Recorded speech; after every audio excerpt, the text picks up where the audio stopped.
मी doctor Mukund Govindrao Patil, जे एक MBBS MD medicine झालेला आहे. मी शतायू मल्टी स्पेशालिटी हॉस्पिटल च्या द्वारे लोह्यामध्ये गोरगरीब जनतेची सेवा करण्यासाठी इथं कार्यरत आहे. माझं स्पेशालिटीजमध्ये बरेच पेशंट येतात. BP, शुगर, थायरॉइड आणि सोबत ॲनिमिया म्हणजे रक्तक्षय, सोबत किडनीचे आजार आणि सर्व ज्वर संबंधित तापीचे आजार आमच्या या टेरिटरीमध्ये येतात.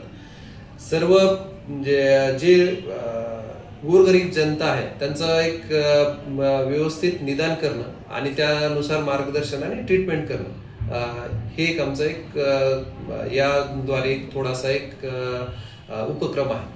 आणि दुसरं एक स्पेसिफिक सांगायचं म्हटलं तर आपल्या 2, 3 आणि 4 फेब्रुवारी रोजी आपण एक म्हणजे आरोग्य निदान शिबिर आयोजित करत आहोत.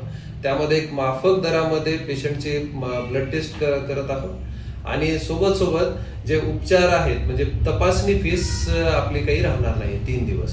त्यामुळं जितके पेशंट जे BP, शुगर, थायरॉइडचे असतील त्यांनी या योजनेचा लाभ घ्यावा. कारण की आपल्या याच्यामध्ये आपण CBC, KFT, thyroid profile, lipid profile या सगळ्या म्हणजे खूप एक नॉमिनल अमाऊंटमध्ये करत आहोत. कारण की माझ्या वडिलांच्या म्हणजे स्मृतीप्रित्यर्थ मी हे केलेलं आहे. त्यामुळं सर्व परिसरातील गरजूंनी याचा लाभ घ्यावा. हॉस्पिटलचं नाव आहे शतायू मल्टी स्पेशालिटी हॉस्पिटल. आपलं हॉस्पिटल नांदेड जिल्ह्यातील लोहा तालुक्यात मेन रोड लोहा येथे आहे. येथून म्हणजे बस स्टँडच्या अपोजिट मध्ये सूर्यवंशी डायग्नोस्टिकच्या बाजूच आहे.